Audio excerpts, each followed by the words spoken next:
J'inviterai Mme Nancy Michaud, enseignante en sensibilisation à l'entrepreneuriat, et pour la présentation des élèves, bien sûr. Et j'aimerais appeler près de nous Mme Lorraine Wolfe, commissaire, et Mme Marie-André Rassette, notre collègue. La première élève que je vais vous présenter, c'est une jeune femme en apparence calme et discrète que j'ai eu le bonheur de voir évoluer cette année. Je l'ai vue gagner en confiance et apprendre à exprimer ses opinions. C'est une coéquipière avec un bon sens de l'organisation sur qui on peut compter. Elle a relevé cette année de grands défis, le premier étant de côtoyer nos 3 princesses. Certains ont suggéré qu'elle pourrait être la 4e princesse. Eh bien non. Si elles partagent leur humour, elles n'ont pas toujours leur exubérance.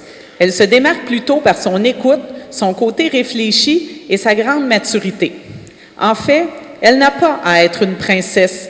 On sait tous qu'avec ses qualités, c'est elle la reine. Accueillons Sandrine Bray-Gagnon.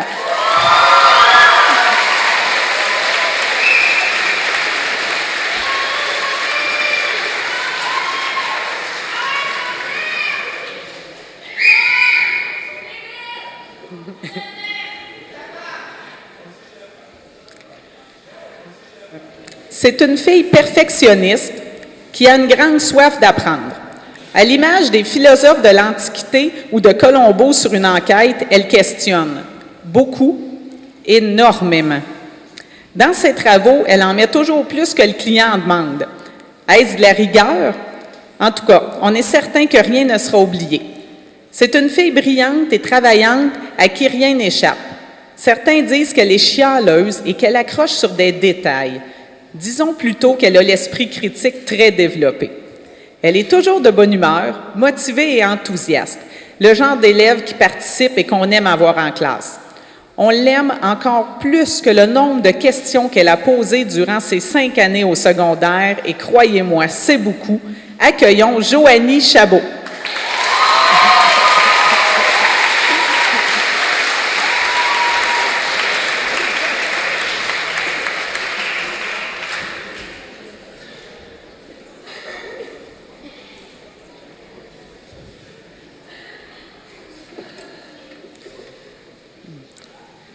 C'est une fille créative et originale que j'ai été surprise de voir dans la catégorie paresseux de l'album des finissants. C'est pas parce que sa phrase fétiche ressemble à « c'est pas grave, je vais le faire à la maison » qu'elle est automatiquement paresseuse en classe. En tout cas, avec tout ce qu'elle nous a dit qu'elle terminerait à la maison, elle n'a pas dû dormir beaucoup ces 5 dernières années. En fait, c'est une fille pleine de contradictions. Parce que cette année, je l'ai vue travailler avec acharnement dans les cours et même sur l'heure du midi pour son projet d'entreprise. Comme quoi, lorsqu'un projet la motive vraiment, elle est capable d'y mettre les efforts nécessaires. Accueillons Selena Gariepi.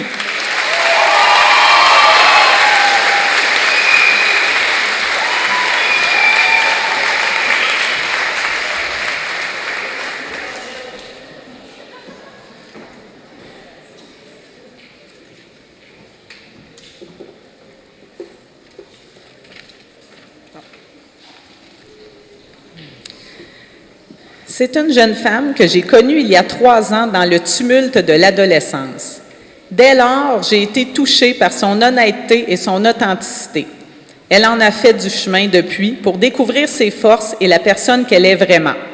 Elle est dotée d'une grande maturité et capable d'empathie véritable envers ceux et celles qui l'entourent. Enfin, c'est une fille dynamique, motivée, passionnée de randonnée et de voyage, qui réussira avec brio comme éducatrice spécialisée, car peu importe ce qu'elle entreprend, elle semble destinée à rendre le monde meilleur. Accueillons Catherine Gilbert.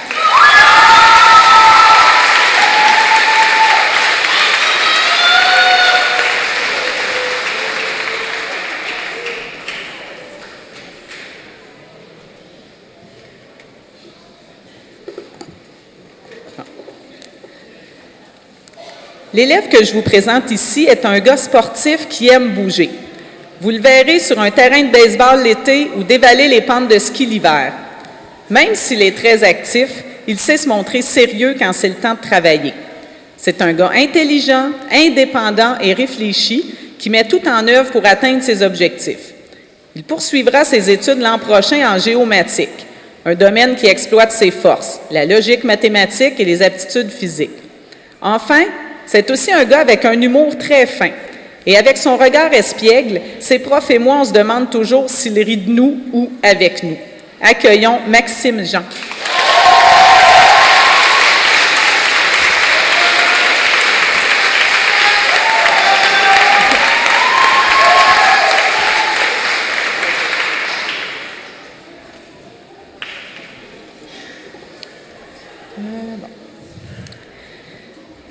C'est un grand gars, toujours prêt à aider et s'impliquer, surtout si on fait appel à son talent culinaire.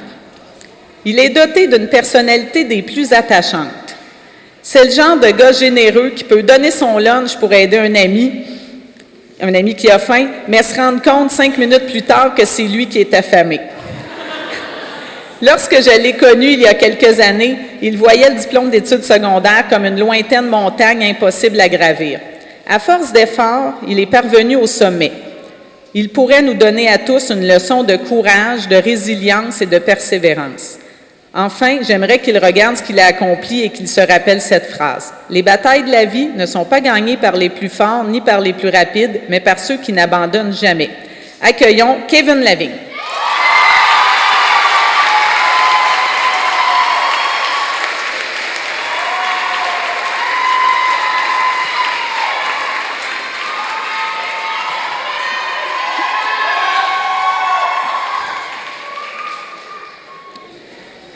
Lorsqu'on aperçoit cette jeune femme, on tombe sous son charme. Le mot qui nous vient à l'esprit est « perfection ». Sourire communicatif, apparence soignée, mais surtout beauté intérieure. C'est une fille sensible, chaleureuse, un brin romantique qui cherche à rendre les autres heureux.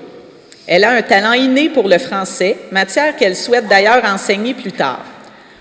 Vous trouvez le portrait trop parfait? Sachez qu'elle a un petit côté moment. On l'imagine facilement avec son sens de l'organisation que si elle était née il y a un siècle, elle aurait sûrement été présidente d'un quelconque cercle des fermières, institutrice du village et mère de 12 enfants, tout en prenant soin des autres dans ses temps libres. On l'adore. Accueillons Marianne Morin.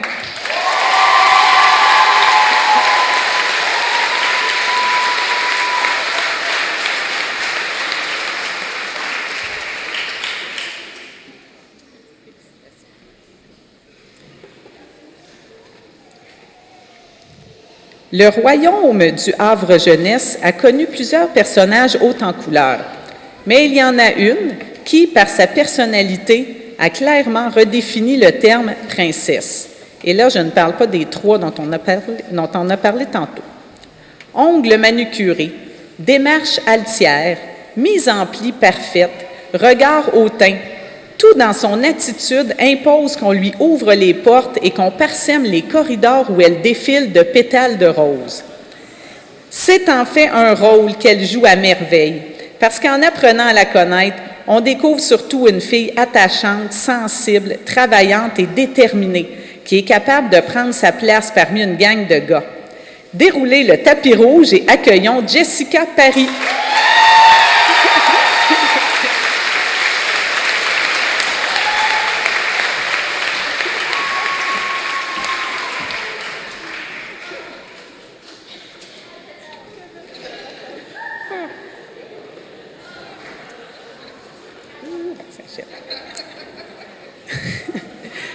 Ce n'est pas parce qu'elle est petite qu'elle ne prend pas de place.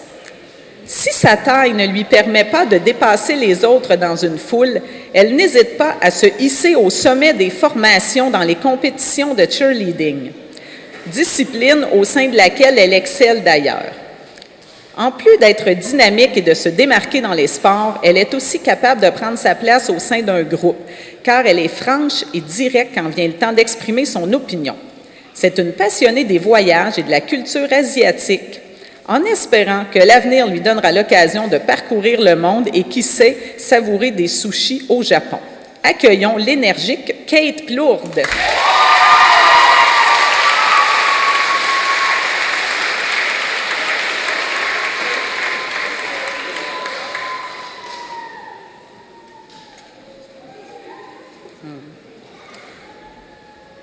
Cette jeune femme est l'aînée d'une famille de 3.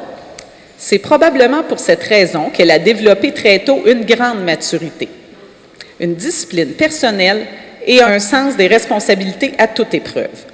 C'est une grande sportive qui est montée plusieurs fois sur le podium à la course-école. C'est une élève fonceuse et travaillante qui excelle dans tous les domaines. Enfin, elle est passionnée d'architecture et de design, domaine où elle poursuivra ses études l'an prochain. Accueillons Alison Rioux-Sénécal.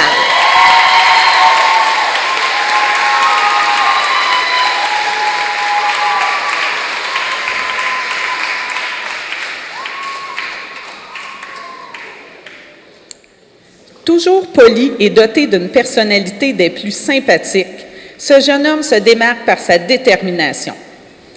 C'est un gars positif qui ne recule devant rien pour atteindre ses objectifs. Passionné d'équitation, d'agriculture et de planche à neige, il poursuivra l'an prochain ses études en technique agricole au cégep de l'Apocatière. Il rêve de posséder un jour sa propre ferme et je n'ai aucun doute qu'il y parviendra avec les qualités d'entrepreneur qu'il possède et dont il a fait la preuve cette année avec son équipe de l'entreprise Pidicuit. Accueillons Joël Werbrook.